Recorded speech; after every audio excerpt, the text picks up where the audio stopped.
Hello and welcome to a special edition of the Analyst Inside Cricket. This is a preview of the IPL, which starts, the 14th edition of which starts this weekend. And we have a very special VIP guest today on the podcast. We have Manoj Badali, the lead owner, of course, of the Rajasthan Royals and co-author of the book, which if you're watching on video, you can see a little symbol of it behind us, A New Innings, which we wrote back in I suppose 2019 and 2020, really. And eventually it came to fruition after the pandemic had hit and we had to kind of slightly rewrite it. And it came out just before the last edition of the tournament, September last year. You've obviously, as an English-based businessman and, largely an Englishman, really, you've perhaps accidentally, perhaps on purpose, focused on some premier English talent. How's that going? The sort of almost exploitation of the Royals as the English IPL team. Yeah, I mean, look, again, the honest answer to whether it was by design or by accident is, again, a little bit of both. I mean, it's always been our aspiration, given not just the fact that we're based in the UK, as an ownership structure, but also that the UK is such an important international market for the IPL. It's always been our aspiration to be, one of the more popular teams here.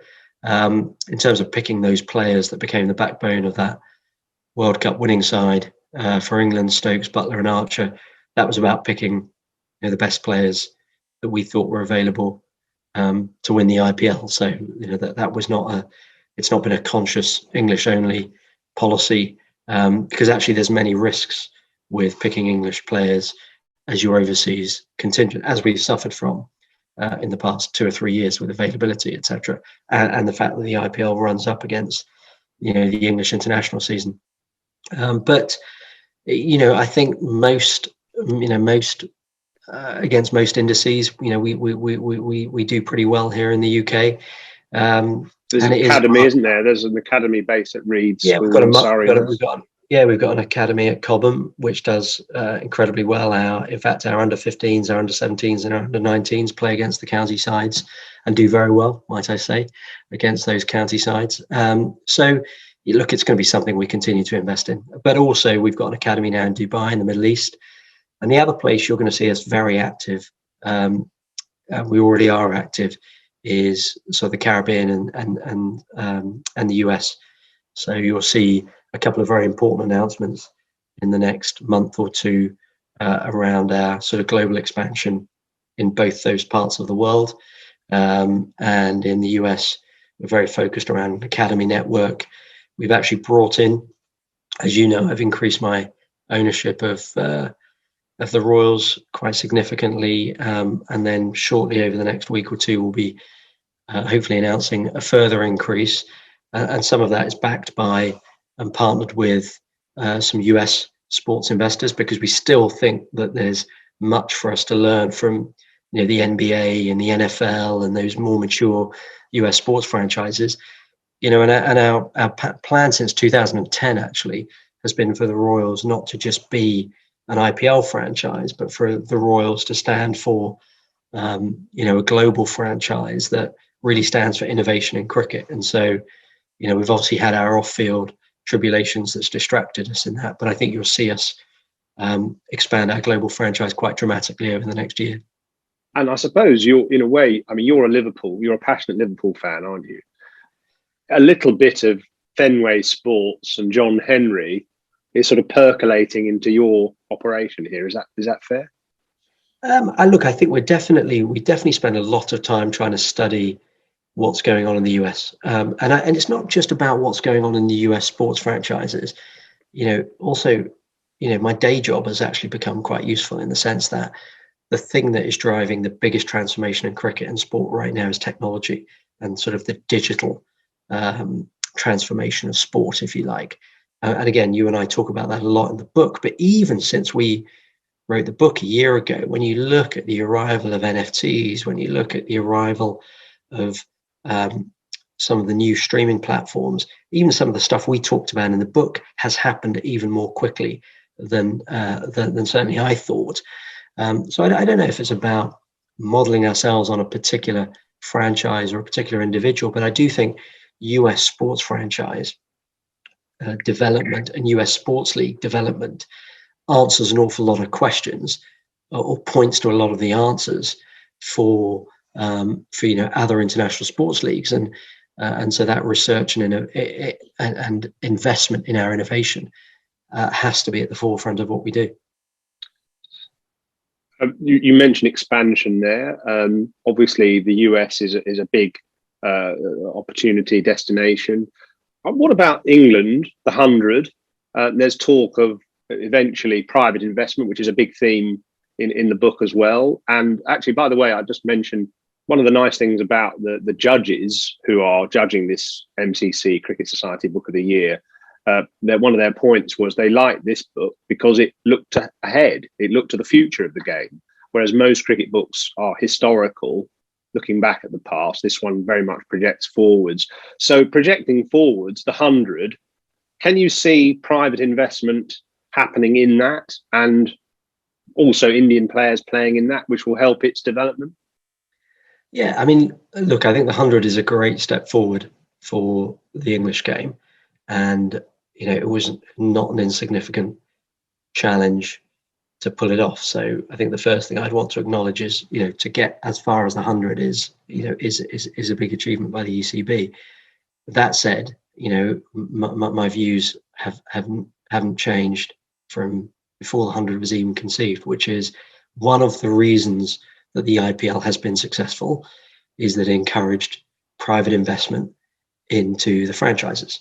And then some commentators, describe me as a passionate advocate of private investment in sport.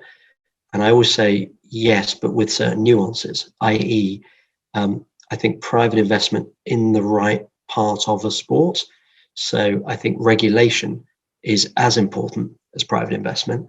I do think if you're going to launch a new tournament, in the same way that if you're going to launch a new product in the business world, you need capital. You need as much capital as you can garner, because that allows you to invest in marketing. It allows you to invest in the most expensive assets, i.e. players, and it allows you to, private capital is used to running at a loss. I mean, everyone talks about the amount of money IPL franchises make now. Everyone forgets for 10 years, most of the franchises suffered losses. And that's called investment. And that's called investment because you believe that in the future you're going to get a return. That sort of investment is very hard for the public sector. It's very hard for cricket boards. If the headline was, ECB makes a $100 million loss because it launches the 100, that would get a slating from most journalists and most of the media. The IPL effectively made a $100 million loss in its first 3 to 4 years because each franchise was losing between $5 and $10 million for a period of time. But that allowed us to pay $2 million for a cricketer. It allowed us to get the very best cricketers. It allowed us to spend millions of dollars on marketing to get the tournament off the ground. And, I don't know what the marketing budget is for the 100, but 40 million, something like that, I think. Well, but that again, any brand marketeer will tell you, you need a lot of money to launch a new brand and launch a new product, especially when you're launching it in such a kind of crowded schedule. So, I think it's in the 100's interest to get private capital. People say I've got an agenda, but I said that for years before the tournament was created. I believe it would help the tournament, but I also believe that where that investment goes is really important, because I do think the ECB have to retain control, regulation, governance of it, which is why I think teams make a very good place to put that investment. And as you know, my view hasn't changed for over 10 years. In terms of getting Indian players, that's not going to happen unless you've got the economics to sustain, to be able to pay an MS Dhoni to come over, and $100,000. I mean, he gets that for a photo shoot. So, the 100 has got some natural advantages. It's got some natural advantages, which is the English season is one of the few seasons that doesn't compete with the Indian season. It's one of the few seasons that's got a genuine sort of monopoly on the calendar, and most Indians are in the UK in June and July, and Indian cricketers love playing in England. So it's got a lot going for it, but the economics have to sustain it. Just looking ahead, it's the last year that the IPL will be 8 teams for the moment. The talk is 10 teams in 2022. What impact is that going to have on the world game? Because, I mean, there'll be people listening to this still worried about the impact on Test cricket, and the fact that players are now prioritising the IPL, and Test series are being sort of moved back or shifted to accommodate the IPL. With a 10-team tournament, it'll be even longer. So, what do the ICC authorities do to preserve something which I know you still treasure, which is Test cricket? Yeah, look, it's a bit like, it's funny, isn't it, Yoz? I mean, this is a debate you and I have had with countless people for over 10 years. And, this Test cricket, this either or mentality in cricket has to change, right? Which is, it's a bit like the debate about, the high street and Amazon, and online commerce, which is, people are saying, well, we've got to help the high street more. We've got to subsidize the high street more. I mean, the reality is online shopping is here to stay. And the reality is we all do it. We all enjoy its convenience, and we all embrace that technology. It's no different with the IPL and with the short form of the game. That is the way the game is going. That might not be the format of cricket that you and I enjoy. I don't think we've missed a first day at Lord's for 25 years, but we're not the future. It's the kids that are the future. It's embracing the female audience that's the future. The real competition for cricket is not between Test cricket and T20. The real competition for cricket is, keeping its saliency via the soccer, which is expanding, and other games which is expanding. So as we talk about in the book, the way I think you solve the Test cricket conundrum is you accept that it's going to play a smaller and smaller role on the overall cricket calendar, because the economics are going to demand that. And fans, at the end of the day, are who determine the economics of the game. And if you look at fan attendances at Test matches outside of the UK, they have been in decline for many, many years. And if you look at fan attendances at Test matches in the UK, it's not the same sort of crowds that are going to come and watch the 100 and come and watch T20 Blast. So the future, the economics will prevail. The question, I think, is how do you reinvent the Test game to make it, to keep it? And as we talk about in the book, I think there should be fewer of them.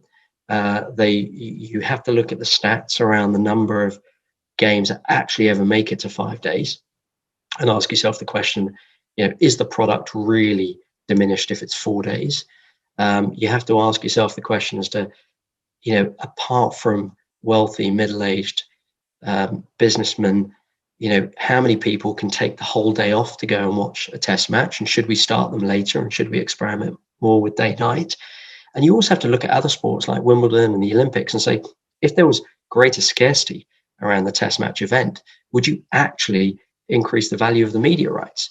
So, I don't think it has to be an either or, but if you keep trying to push everything into the schedule, keep playing 5 Test matches, keep playing 5 ODIs, keep playing 5 T20s, then ultimately one of your 2 key assets is going to give, and those assets are your fans or your players. Just one final point, actually, about the evolution of sponsorship in the IPL. So when it started, it was very much construction industry, cement companies and so on. Looking at the sponsors for this tournament coming up, you've got gaming companies like Dream 11, obviously. You've got educational, Bijous and Unacademy, as well as, instead of construction, you've got lifestyle. Companies like Garnier, or someone here called Live Space. So that's been an interesting development, which, the Royals joined in with that sponsorship last year of 9, which was women's tampons. So very interesting the way the sponsorship has evolved. Yeah, two interesting examples there. I mean, the broader evolution of the sponsorship, if you like, roster, is a fantastic reflection of the global economy and the Indian economy. I.e., as India moves from massive real estate boom that sort of happened as the IPL kind of came into inception. If you remember the old DLF Maximum, they were a massive real estate company. So real estate cement, as you say, was the backbone of the brands. And what you're seeing now are brands that literally Indians have never heard of, which are using the IPL to launch, right? So Dream 11, which has now become the dominant fantasy gaming app with an extraordinary market share, was sort of launched on the back of the IPL. And if you are launching a new brand, which so many B2C tech companies are doing in India, there is no better advertising platform and launch platform than the IPL. So that's what you're seeing there. The other example you referred to, which was the Royals partnership with Nine, that was all about, for us, we decided 3 or 4 years ago that we wanted to put sort of social purpose right at the center of what we did. Most franchises do something. India as a society still has, massive unmet needs. We have still, we have the largest population in the world living below the poverty line. We have huge challenges with child trafficking, access to education, literacy, etc. And so we wanted to choose a purpose that we thought could become the backbone of what the franchise really, really stood for over the next 10 years. And that for us is female empowerment, hence the switch to the color pink, hence the focus of our foundation work, hence we're the first IPL team to launch a women's team and a girls team. And that's not going to change, certainly not going to change while I'm the lead owner. And as we looked at brands to partner with for the back of the shirt, Nine were really interesting to us, not because they actually gave us the most money, because actually they didn't, but it was a really interesting opportunity to use the privilege of our platform to make a topic, which is the use of tampons by young girls, discussable. And so that's why we did it. And actually, Nine would be the first to say that the extraordinary uptake they've had on the back of that Royals partnership has meant that they've gone from strength to strength, which is great for India. I found it a fascinating experience myself, putting the book together with you, and I learned so much about the business of sport and the future of sport, actually. So it really was a learning experience. And the book, as I say, is called A New Innings, and you can get it from anewinnings.com, www.anewinnings.com.